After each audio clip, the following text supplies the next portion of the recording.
Students, let's start today. Thank you very much. Now we will start with the decade of CPEC. This topic has been assigned to me to talk on this topic. Well, we all know that the CPEC is having in 10 years now, in 10 years old. We must see some progress. In this, I'm going to discuss some of the outline. If you go for the next slide, it is very clear that I will be discussing what is CPEC, how it has initiated, how it has become the part of Belt and Road Initiative. In fact, this is the part of Belt of Road Initiative. Then there will be some maps for the clarification that where and how the CPEC is going to be. Then I will be talking about a little bit about institution CPEC, so that we should not be confused in other stuff. I will be discussing about CPEC employment, then some of the energy projects which has been completed and some are in the pipeline. I will be discussing that. Then I will be talking about special economic zone. Then Gwadar, the jewel of the CPEC, that how and what are the programs in Gwadar, how they are going to be. Then we must not forget that through this CPEC, Pakistan is going to connect the whole region of South Asia, not only in South Asia. It will connect Central Asia, it will connect Middle East, it will be a connectivity, definitely it is a connectivity towards China. Then we are having our longer plans of creating North and South corridor with Russia. Then in the end, I will be discussing CPEC, new opportunities and new prospects. And in the end, there will be conclusion. Let's begin with the first slide. When we talk about what is CPEC, so just to clarification that what is CPEC, first it came with the idea of 1+4 pattern of economic cooperation. But with the passage of time, almost 4 to 5 years back, it came up with the idea of 1 to 5 pattern of economic cooperation. 5 key areas are including that. The important one is Gwadar Port. The second, on which China and Pakistan collaborated, that is the energy sector. The third one is transportation infrastructure. The fourth one is industrial cooperation. And the fifth one, which was included 5 years back, that is the socio-economic development under CPEC. This is an idea basically to have win-win results and common development. In the medium to long term, both sides will explore and expand the cooperation fields of financial services, science and technology, tourism, education, poverty elimination, and city planning. So when we talk about that, what is the background of CPEC? We all know that it came up with the revolutionary idea which was propagated by the Chinese, firstly with the name of One Belt, One Road, OBOR, but which has been renamed with the Belt and Road Initiative, BRI, has given a new dimension to the globalized world towards attaining greater connectivity through roads, railways, and maritime routes like port. And we must be very clear here over that CPEC is not about roads only. It is a connectivity of railways, maritime. It's a cultural connectivity. Fiber optic lines will be there. A lot of connectivity is going to be in the CPEC as well. But under CPEC, we all know that this Chinese investment, which is over $46 billion, has been given under the friendly philosophy. CPEC is one of the branch over $60 billion for Pakistan from the nearly $1 trillion in investment free. And fortunately, this came as a privileged boundary for Pakistan due to latest geostrategic location and time-tested Pakistan-China friendship. Here, I would emphasize that we should not forget that what is China-Pakistan friendship. It is higher than mountains, deeper than oceans, and sweeter than honey. So we must know that who are our friends over here and who are our enemies over here. Now, coming towards what is the importance of CPEC for Pakistan. This is just a quotation which I have taken, that we should know that how we are and where we see this CPEC. CPEC is a glance of friendship between Beijing and Islamabad. This is higher than mountains, deeper than seas, is the most trusting and binding force between two countries, which is also evident from the fact that it is a part of China's 13th five-year development plan, and now it is also a part of Pakistan Vision 2025. Now China is working for its 14th five-year plan, but CPEC was one of the part of 13th five-year plan. And Pakistan Vision is to make Pakistan next Asian tiger. So we must clarify here that what is Pakistan's stakes, how Pakistan sees this CPEC. Pakistan has to improve its human resource development. Pakistan has to improve its poverty alleviation programs. A lot of things Pakistan can do under CPEC. So this is a map which has been declared by official declaration by the Chinese, that what is Belt and Road Initiative, and how the six corridors are connecting from east to west. If we see, the red lines or the oranges lines are about land connectivity, and the blue one is about Silk Road connectivity, means maritime Silk Road. So we can easily see how China want to connect the world from east to west. This is a really important clarification over here, that China wants connectivity from east to west, but the west, if we see the different initiative of west, what west is doing, west is basically working on connectivity from west to east. But we should have this knowledge as well, that Belt and Road Initiative is patterned on the same old Silk Road. If we know that silk is very famous, and old Silk Road is signify the Chinese initiatives and Chinese interest toward the world, how this is the old Silk Road where the Chinese caravans used to travel from Chinese eastern side, and they are traveling all around, mostly around the Indus River, and they are reaching towards the Middle East, they are reaching towards Europe.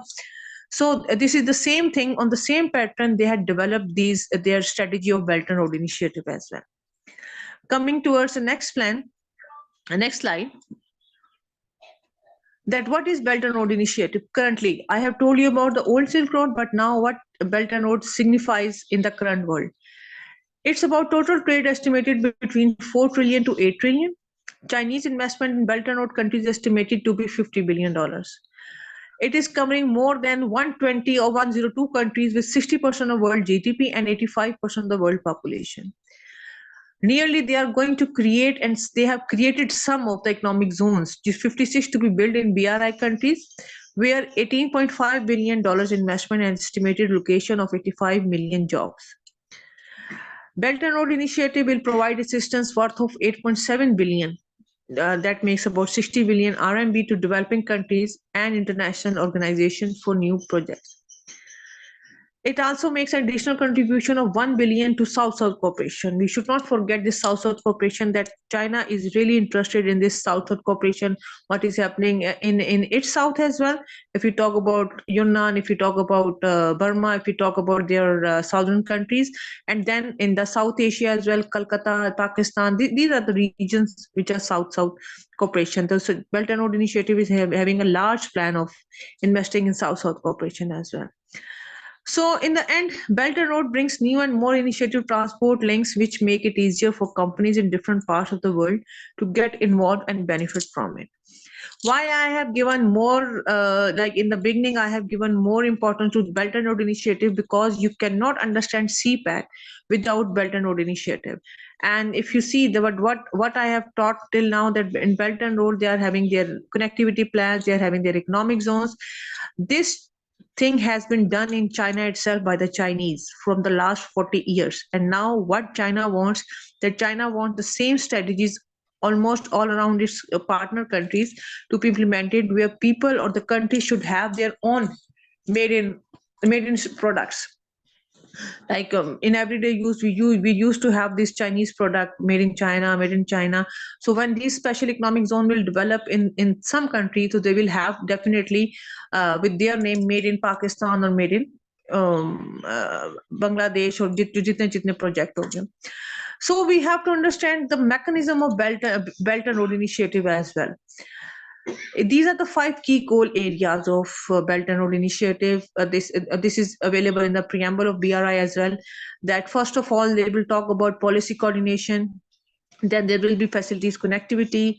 Then they will be talking about dollars and trade and finance. Then they'll be talking about infrastructure, and in the end, what they are going to do, people to people bond. But I always used to say that the fifth point, it should be, and it is a most important point of the Chinese Belt and Road Initiative and policies all around the world. Because people to people bond is one thing which is only solution to have their implementation of their goals in other countries. China is very much working on this thing, that how people should connect, how the culture should connect with the countries. And I also think this is one of the reason, if in like 10 years has been passed in Pakistan with the CPEC, why we are unable to have to achieve the success till now what we have planned 10 years back. It is only just that we are lacking in people to people bond. Khair, we will discuss later on that what will happen, and in discussion we will discuss that what are the other elements which are a part of it, that why the CPEC progress is little bit slow. Coming towards the next slide, these are the maps which are like online meeting. It is more it should be more clear that what is the strategy. First of all, when Chinese came up with the idea, there are three arteries of CPEC. This is the central route in which and now it is working, which it is starting from Burhan, and now it will go towards DG Khan, Kot Adu. It is already working. So they are having this plan. Coming towards the next slide, the second artery is about the Western Corridor. Western Corridor is very much part of the CPEC, and some of the part has been developed by the Ministry of Planning Development Initiative. That is going to connect from Hakla to DI Khan and then Zob, and then it will lead towards Gwadar. So this is the whole connectivity starting from Khunjarab till Gwadar. The third route comes under the eastern route. Eastern route is very much developed. It is starting from Kashgar, Khunjarab se start hota hai, then it will leading towards our Islamabad and Faisalabad, Multan, and then that is again leading towards Gwadar. So this is the map which it has developed by the CPEC authorities and our Ministry of Planning Development Initiative, because this ministry is the focal ministry of from Pakistan working on these things. So this is the whole CPEC, that where we are going. All that is looking like that I have like taught you that this has been done, or these lines will be done. But whenever we start working on these things, or when we are starting making the roads, or we are starting working on special economic zone, it is quite difficult for several entities to work on the same pace, because we are lacking somewhere, which we will be discussing in the end. Coming towards the next slide, like little bit about institutional framework of CPEC. If you see, there is Joint Cooperation Committee, which is co-chaired by Minister PDR and Vice Chairman, in which there will be planning of JCC, JWC groups, then there will be Energy Joint Working Group, there will be Gwadar Joint Working Group, there will be Transportation Working Group, and the last one is Industrial Parks and Economic Zones, where they will be working. The most important aspect that, and as in the beginning I have told you that 1+5 formula. The fifth one is socio-economic development. Here the people or the humans of Pakistan, or the Pakistanis like comes, that what will be benefit for the locals who are working in Pakistan. If you see CPEC employment workers, there are energy projects. If you see, there are Pakistanis about 12,314, which are the 66%, and Chinese are working with the strength of 6,435. The total, you can see how much they are total, about 34% are working Chinese over here. If you see transport infrastructure, Pakistanis are about 44,000, which makes 92.3, where the Chinese are working with a ratio of 7.6%. So we can see that how much employment has been given by the CPEC different projects. Like if we talk about energy projects, we talk about roads, railways. So these are the things which are beneficial for the Pakistanis. A lot of Pakistanis are working. Coming towards the energy projects, come towards like 1+5 now come towards the energy projects. These are the projects: Port Qasim Core Power Project, Sahilwal Hub, Jamir Wind Power Plant, Qaid-e-Azam Park, Bawalpur, and Suki Kinari. These has been working, start working, and they are like producing the energy. But we must know, coming towards the next slide, we must know that energy is the main prerequisite of any development around the world.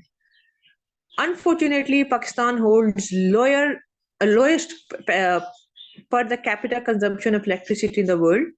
Pakistan energy sector is weak and insufficient due to inefficiencies, escalating circular debt, and massive dependency on imported fossil fuels.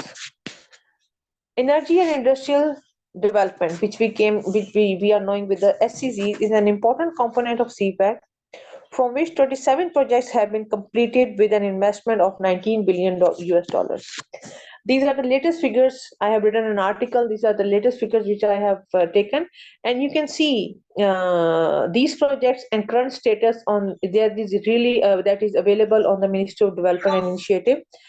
That Sahiwal coal fire project is operational, coal power plant is operational, agro third power plants is operational. So um, these are the detail which is available on the Ministry of Planning Development Initiative website, where you can easily find.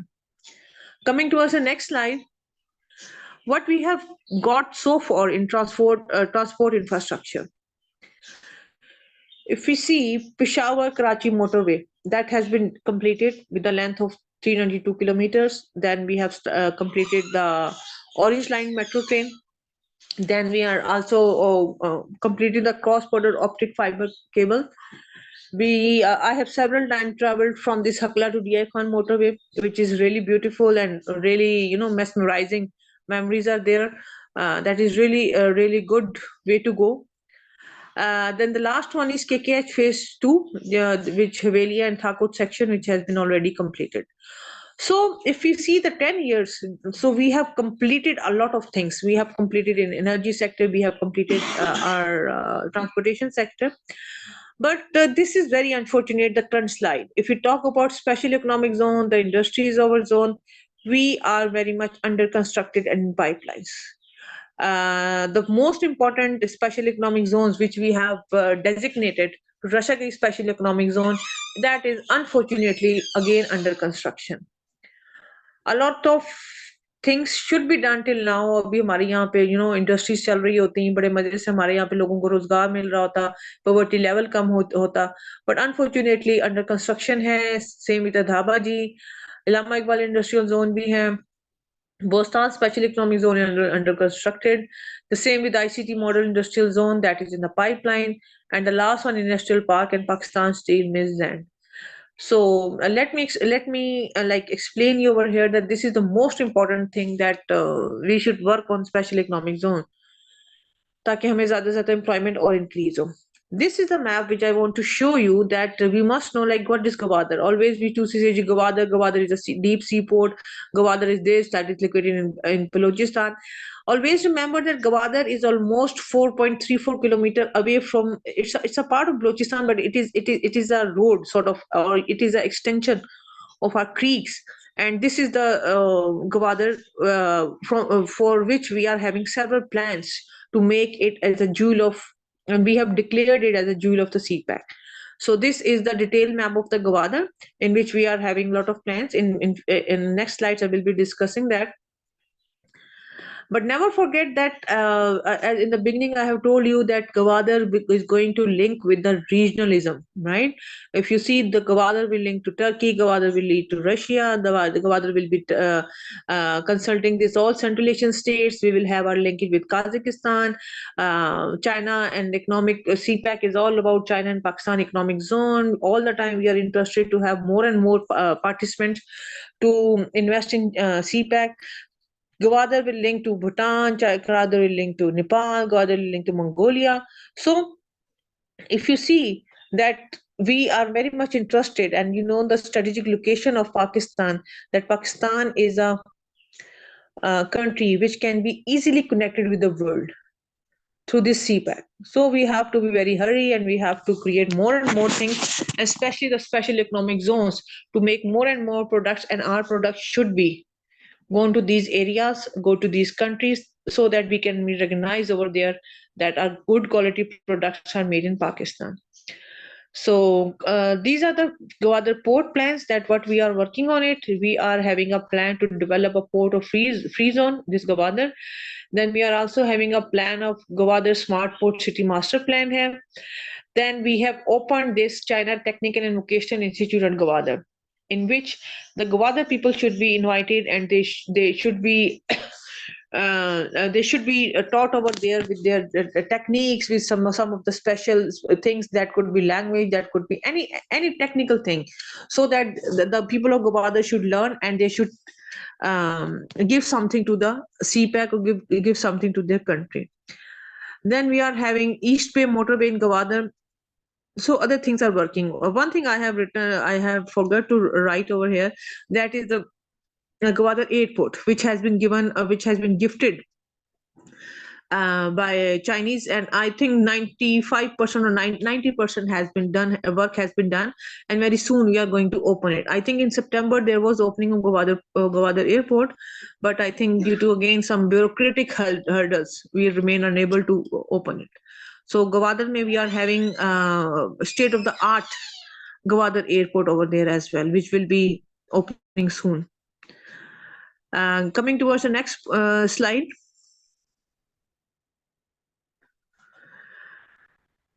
Like, this is the future, that what is CPEC and how the new opportunities and new prospects are going to be for CPEC. We know that with the best relation in history, CPEC has increased the proximity between China and Pakistan. Through CPEC, both nations committed to continuing their cooperation. In the last 10 years, Pakistan has benefited much from CPEC. So in order to ensure its continued success, inspiring and proactive planning for the future has been also done. Next slide, please. These are the future prospects which, like I think, and I want to have a discussion on this thing as well, that through which things Pakistan can achieve more benefits to its economy. The first one is Pakistan and foreign direct investment. Yes, this is really important aspect, that we need foreign direct investment due to our insecurities, or due to lack of security state.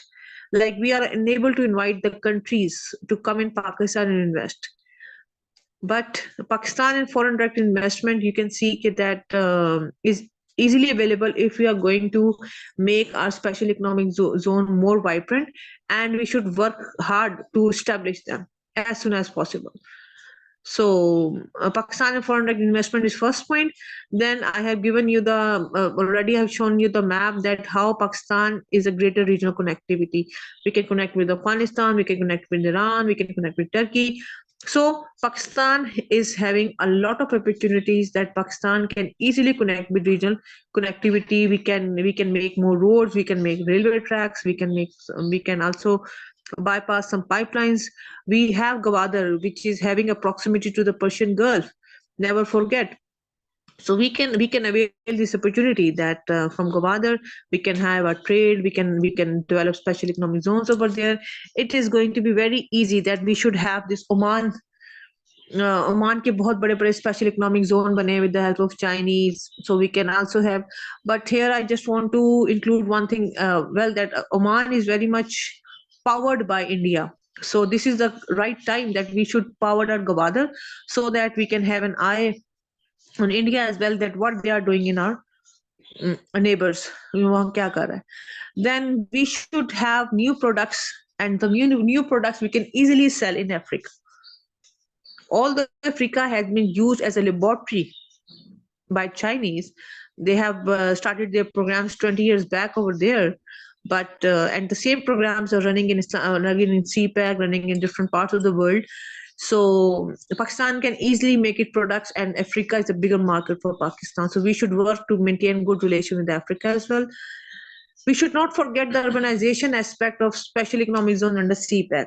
Urbanization is a pure philosophy, how the people used to live. right? More and more people are coming to Islamabad, more and more people are coming towards urban areas. So we should have a proper application of urbanization in SCCs, because SCCs is yet to develop. It should be friendly, it should be environment friendly, and it should be like people loving. Masjid bana dena ya hospital bana dena is not about urbanization. We need proper planners to have it. Then we talk about socioeconomic aspects and development under CPEC. As I told you, 1+5, the fifth point is about socioeconomic aspects and development under CPEC, which has to be done because a lot of people are connected with the CPEC. Their life, their poverty alleviation programs, their health, their, all the SDGs can come under this. We are having our agriculture. We have started agriculture products में चावल गंदम को हमने बीज को rich करना शुरू किया है. Why always we are talking about China to come? Why not we are doing it ourselves? So हमारा जो we are not an industrial state. We are a rural state. ठीक है, where agriculture is more powerful. So never forget कि दुनिया ने खाना पीना नहीं छोड़ना.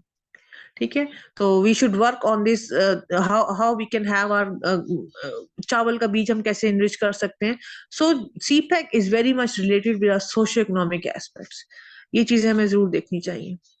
Coming towards a conclusion, I will end my talk over here, and I need more ideas and discussion with you guys.